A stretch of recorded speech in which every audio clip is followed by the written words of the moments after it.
Alors, les poètes vers lesquels je me tourne le plus souvent, je dirais Joyce Mansour. Joyce Mansour, c'est une figure qu'on connaît assez peu, qui appartenait au surréalisme, qui était très proche de Breton, mais qui n'était pas qui n'était pas un prétexte pour le mouvement, c'était vraiment une poète. Et sa poésie est un petit peu tombée dans l'oubli, mais elle m'inspire beaucoup, et elle a notamment inspiré... J'ai écrit des romans et de la poésie, et j'ai écrit un récit aussi que j'ai publié sous pseudonyme, sur les pas de Salah Abdeslam, un terroriste islamiste. Et pour des raisons de sécurité, je l'ai publié sous pseudonyme. Et j'ai pris comme pseudonyme Joyce Mansour, en hommage à Eti Mansour, l'écrivaine, et à Joyce Mansour, la poète. Moi, j'ai pas envie de, je dirais, désigner un poète ou un autre. J'accueille beaucoup d'écritures très diverses, et autant des auteurs classiques, des auteurs, des surréalistes, vraiment, j'aime beaucoup par exemple Prévert, pour, je dirais, sa qualité de poète populaire. Je pense que ça a été le dernier qui a été vraiment important pour le public général, public que la poésie a perdu, il faut l'admettre. On est au niveau de la poésie dans une situation un peu particulière sur ce plan-là. Donc, non, moi, les poètes vers qui j'irais, c'est les poètes du dimanche. Ceux qui écrivent qui mettent leurs textes dans Facebook, qui les partagent en toute simplicité, pas pour leur qualité, pour moi ils ne sont pas supérieurs à d'autres, je n'ai pas d'échelle de valeur, ça ne m'intéresse pas ça. Par contre, accueillir ce partage-là, qui se fait simplement, sans prétention particulière, avec ce critère, est-ce que le poème que je lis là, il me parle ou est-ce qu'il ne me parle pas? J'ai constaté qu'à différents âges, par exemple, on reçoit un poème et un autre non. Voilà, sans critère de valeur. Je vous en veux un peu, M. Dessol, ce que je pensais que vous alliez dire, c'est Norbert Péguet des livres. Enfin, j'essaie de perdre... non, mais je ne suis pas poète du dimanche, je suis poète du lundi, moi. Alors, excusez-moi. Bon, bien. Alors, il y a quelque chose qui, quand même, nous intéresse tous. Question qui a été posée par Alain. Et j'aimerais savoir comment naît un poème. Comment ça naît? Quel est le processus de création? S'il y en a un. Je ne sais pas s'il y a un mode d'emploi, je ne crois pas, mais assez simplement, ça naît, je pense, à la différence du roman, ça naît d'une émotion vive, d'un choc émotionnel, que ce soit l'amour, la rencontre, le paysage. Voilà, à la différence du roman qui a besoin d'une construction, le poème est très certainement la mise au point d'une émotion.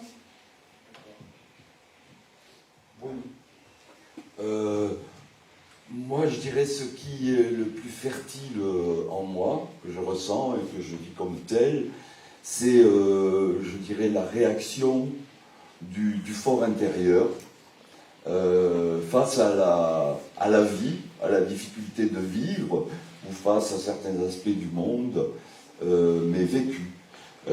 Et donc, je dirais, ma stratégie, c'est de noter absolument n'importe quand, n'importe quoi qui me vient à l'esprit, même des choses qui peuvent paraître tout à fait absurdes, tout à fait inintéressantes, pas de problème. Il m'est arrivé de prendre des notes, par exemple, sur un papier quelconque, en le posant sur le toit d'une voiture, en passant dans la rue, quoi. Il suffit que, vraiment, j'ai noté ça, et ensuite, ce sont ces notes-là des outils, un peu comme tu disais, Norbert, voilà, je laisse parler, quoi, quelque chose de moi qui vient comme ça, sans calcul, sans postulat, voilà, je vais défendre telle idée ou telle, vraiment. Et ensuite, j'essaye de développer, de voir ce qui se met à parler, quoi. parce que je considère que un poème doit être habité par une voix. Et si vraiment je sens qu'il y a cette voix dedans, qui vient du fort intérieur, donc qui a une certaine authenticité, alors j'obéis et puis le poème se développe un peu à son idée, c'est-à-dire que quand on démarre quelque chose comme ça, il y a une espèce de musique, quelque chose qui arrive dans les mots, dans les vers qui proposent une forme, et j'obéis. C'est assez surprenant parce que ça rejoint un peu ce que je disais tout à l'heure. Hein. C'est-à-dire que, bon, autrement dit, si je comprends bien, si vous voulez faire un poème sur la misère dans le monde, eh ben, ça ne va rien donner. Il faut laisser venir à vous les. Voilà. Vraiment. Je crois qu'on est tous d'accord là-dessus. Hein. Bon, maintenant on a assez causé, on aimerait bien entendre un petit peu votre voix de poète et de poétesse. Vous avez un texte à nous lire? Alors on vous écoute. Merci.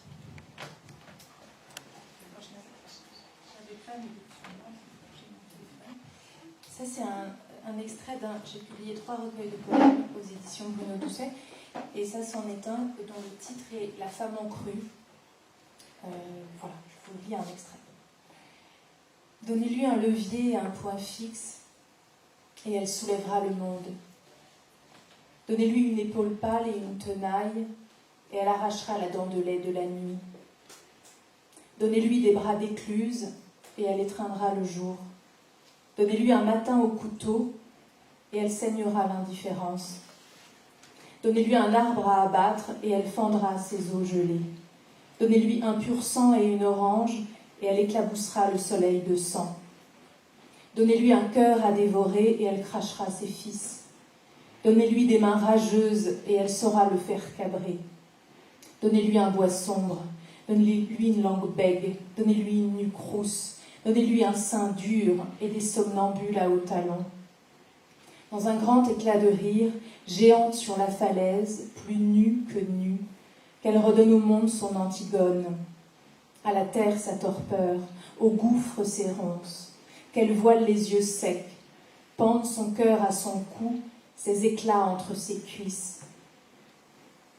Déchirer nos étoiles jaunes dans un sanglot, fermer de frayeur nos yeux, tomber le rocher des solitudes. La nuit transpirera de jour, les orages sous la terre seront striés de ferveur, les voyageurs en haillons devenus loups blancs. Quel est ce chant grave qui la parcourt quand elle monte la garde pour l'homme de la taille du torrent? D'où tient-elle que ses ennemis tomberont à ses pieds lorsqu'elle agitera des branches de génévrier et que les monstres marins lancés à sa poursuite fuiront comme des chiens? Fille des terres mornes, l'océan t'apprend que le désir peut tout. Écoute la vie secrète, les murmures des draps, les froissements des rêves, les chants à pic. Le cœur vivant de la morte mouille ma vie. Son eau intime inonde mes yeux, mon ventre inonde mon jour. Elle enlace mon corps comme un cierge, l'allume à en faire fondre le silence. À danser pieds nus au ciel, elle a de quoi convaincre. Elle me souffle des mots qui sentent l'orange. Elle veut que la beauté l'emporte. Elle a faim pour moi, elle a soif pour moi. Elle brûle ma peau. Elle me pousse au galop dans ma robe de satin. Sa vie monte entre mes doigts, raide de désir. Il souffle son tourbillon sur ton île, y étend son corps brûlé par le sel, mouille son navire dans tes eaux, attise ton feu, dresse la table à ta faim. D'en haut, il fait tomber sa grêle dans ta bouche. D'en haut, il apaise tes flots et les soulève. Regarde-toi trembler au bruit de ses pas, au son de sa voix, quand ces vagues béantes découvrent ta terre.